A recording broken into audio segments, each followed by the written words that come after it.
Okay, so this is Developer Player, and what goes on tour stays on tour. And I'm absolutely delighted to have my really great guest, Marius, here. Yes, very excited. And we know what we're here to talk about, yeah? We do, we're very clear on that. What goes on tour stays on tour. Until now. Until now. Until now. All right. So for those of you new to the podcast, we're going to go through three segments. First of all, we're going to talk about an element of rugby. Then we get one of Marius's wonderful stories. And then we talk a little bit at the end about what's next. So one of the things that has been on my mind over the last few months is the state of scrummaging in Australia and how the GPS and APS and school system is playing a part or not playing a part in the development of scrummaging in Australia. What do you think? Yeah, I think it's there's a huge gap currently in the other countries around the world versus Australia. I think there's a more of a style of running rugby happening because of the league impact and AFL in Australia. So, you know, all the boys, if you look at 90% of the kids that want to play rugby union, want to play in the back line. So obviously we've got the bigger Polynesian influence around Australia, and that helps promote the forwards in the country. But yeah, I think there's a huge gap right now in the rugby, especially in the high school game and where they stand at the moment. So yeah. So you're an older front row stalwart again. Yeah. And you started your rugby where? I started my rugby as number 10, and then grew. So sorry. Yeah. But that helped me with the ball skills and all those kind of things, and my rugby developed into number 8, then into the flankers, and then by the time I was 21 years old, I moved into the hooker position. Yeah. So I was primed from primary school into the hooker position. And so I studied under a great gentleman in Wales called Mike Watkins, and as I was debating going from number 6 up to the front row, and I was debating, I said, no, I'm still fast enough to be in the back row. And he sold me with one statement which stays with me today, and he says, don't think about going to the front row of getting old and slow. Yeah. He said, think of it more as rising to the top of the food chain. I can't agree with you more.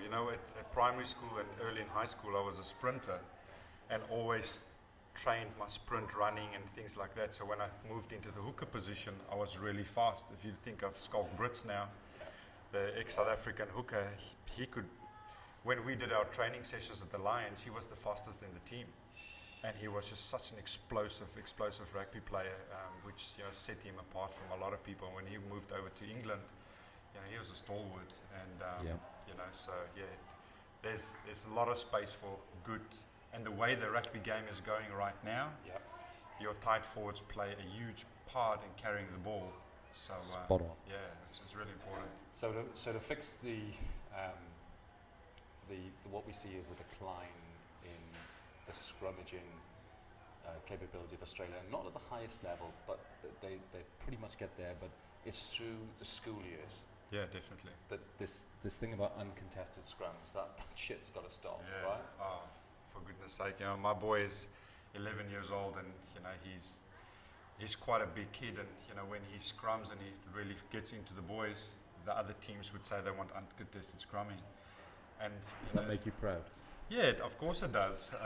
He works hard as well, and but the thing is, people are shying away from that at a young age, and by the time they're 15, 16, they haven't learned the proper skill. Yeah. So, it's negating what they need to learn at a very young age, or the boys just walk away from the sport. Yeah. Do you know what's watching your boy play in that and seeing how he's developed? The thing that really just delights me about him is not that he's such a great player on the field, but he's such a respectful kid off the field. Yeah, he's an absolute lovely kid, and that's a testament to you as well of teaching him those values. So. Thank you. Yeah, he's a lovely child. I remember 2 years ago he would tackle the boys so hard, and then he would pick them up, and I was like, Luke, no, leave them alone. He's like, no, I need to help them up.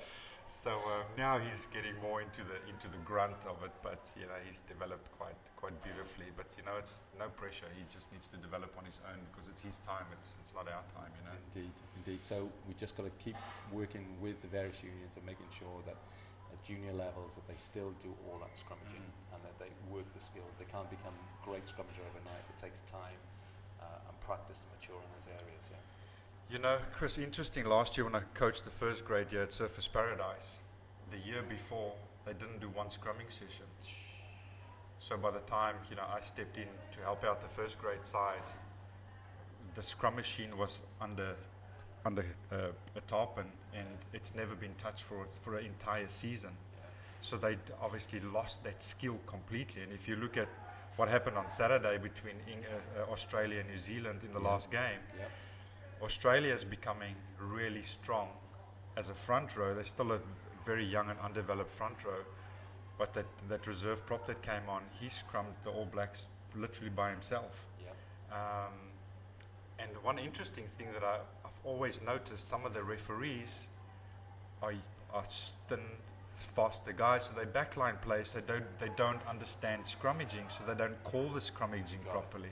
Us olden day guys, you know, we used to, Laurie Mains in South Africa always used to say, the first player he picks is his loose head prop. Yes. Yeah. That's the first person he picks in his team, because without scrumming, he's put them on the back foot. And this is what Australia is starting to do. They've got a really young, underdeveloped side, and they will grow into that. But, you know, your first player you need to pick as your prop in your team. And interestingly, in France, in terms of the highest paid players, number one is your kicker. All right, so that's to get points on the board. The second highest player in Europe at the moment is your loose head prop. Because, you know, if you can be destructive in that part of the field, it's such a strategic advantage during the game. It's absolutely fascinating. So I did some research with Griffith University here. We put some strain gauges and some electromagnetic field systems around some props, and we worked up with Arian Kruger up at Griffith University on the Gold Coast.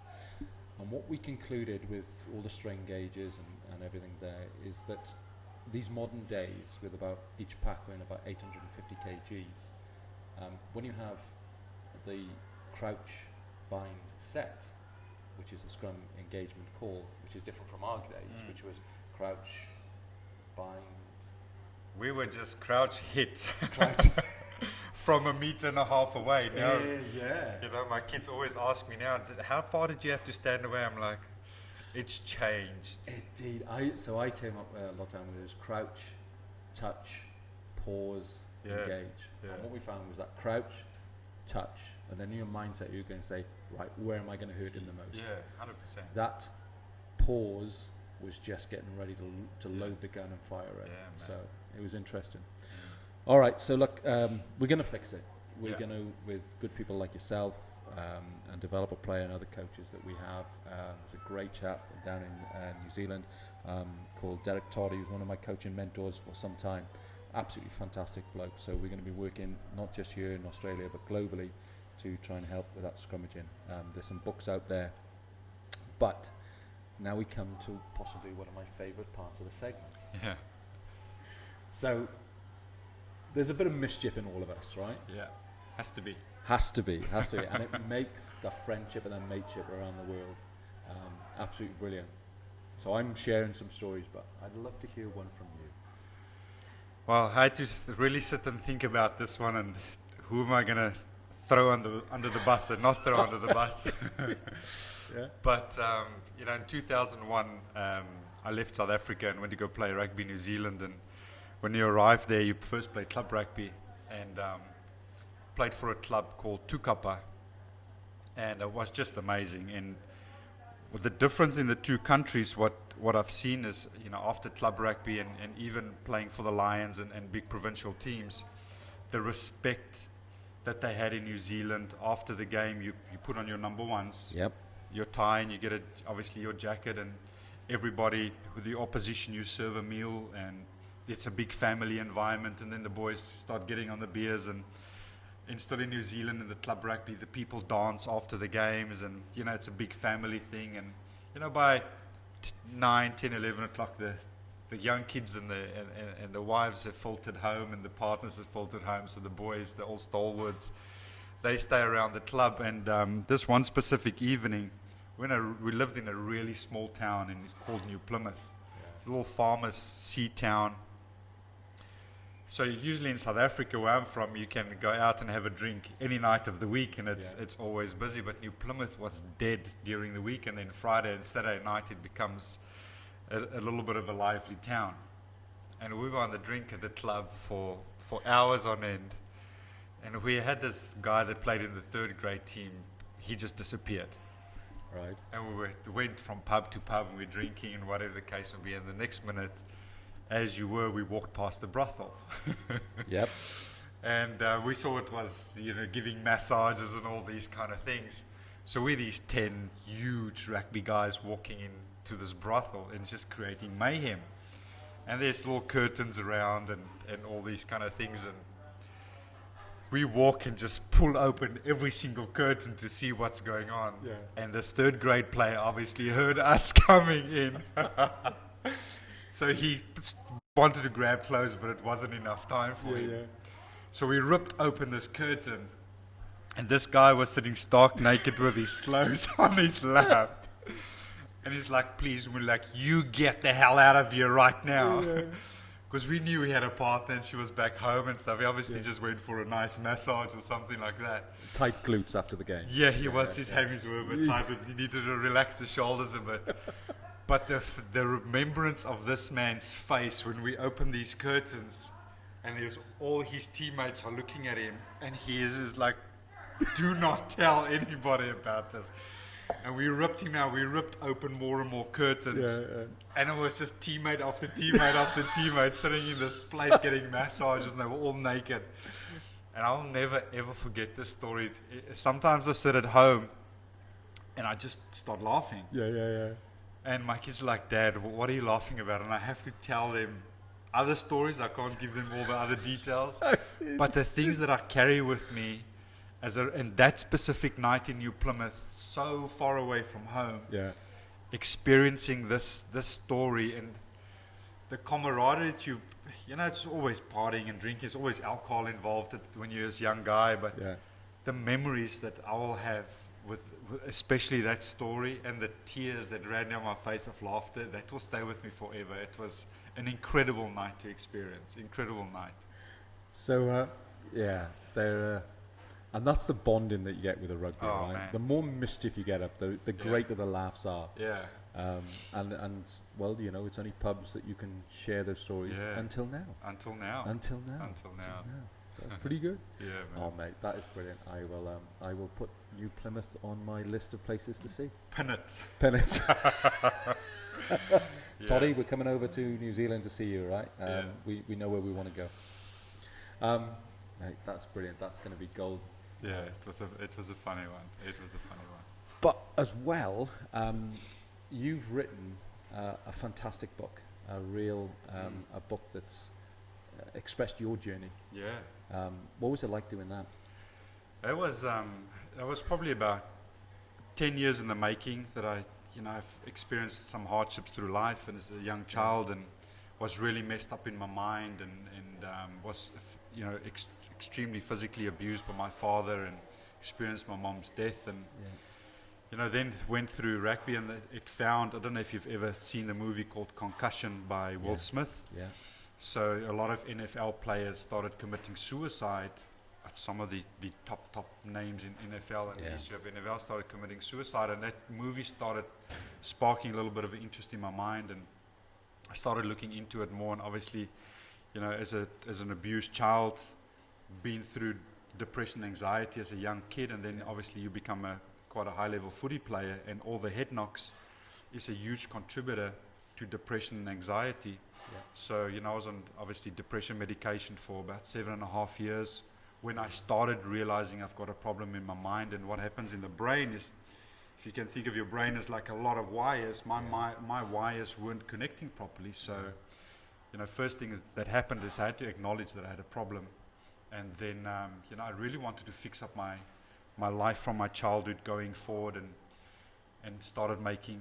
I've been very aware of myself, and then I just needed to share that with other people, that there's life after pain and depression and anxiety. And I died on the football field in 1998. I broke my neck in a tackle and flatlined and all these kind of things, and eventually had my neck fused, but then the journey started of fixing my brain, so that all the knocks in rugby was a big contributor to my depression and anxiety. And here you are coming out the other end. Now I'm alive and kicking and got beautiful young kids, and I lead a lovely existence and very content with where I was, and not ashamed of my past, and very content with who I am as a human being right now. Mate, that's amazing. Thank you. To come back from that, it takes a brave thing to put that down on paper and put it out there. So in this podcast, what we'll do is we'll put the link to your book. Thank you. From that one, and then we'll push that out through all our social media channels and to all our partners around the world. Thank you. It's absolute brilliant that the journey that you can go from and to where you are now, but also to have those laughs along the way. And I think that's what we love about rugby. Is that doesn't matter what's going on, you can go down the rugby club and you can share a story with a mate, and it's like-minded people, and surprisingly how many people just need that help. So true. It's beautiful. Mate, I'm going to enjoy putting this one together and getting this out on the podcast. Thank you, man. It's a brilliant. We will you come back and do another story? 100%. There's more in the closet. and just for you, Chris, I mean, just from my side, you pour so much into rugby. And you don't want an accolade for it or anything. It's just purely you love the sport, and all the books that you wrote and what you do for the community and stuff. I don't think people thank you enough for that. So you around the grassroots rugby from sunrise to sunset. So it's really, you need to get a pat on your shoulder. You need to be very proud of what you do, and that is awesome for what you are doing as well. So congratulations, brother. Thank you. No worries. That's all good. All rugby. All right. So that's develop a player. What goes on tour stays on tour until now. Look, thanks very much. Keep tuned. Another episode will be coming out shortly. We'll be inviting some other people in to share similar stories. But until now, thanks very much. Develop a player. Cheers now. Ta-da.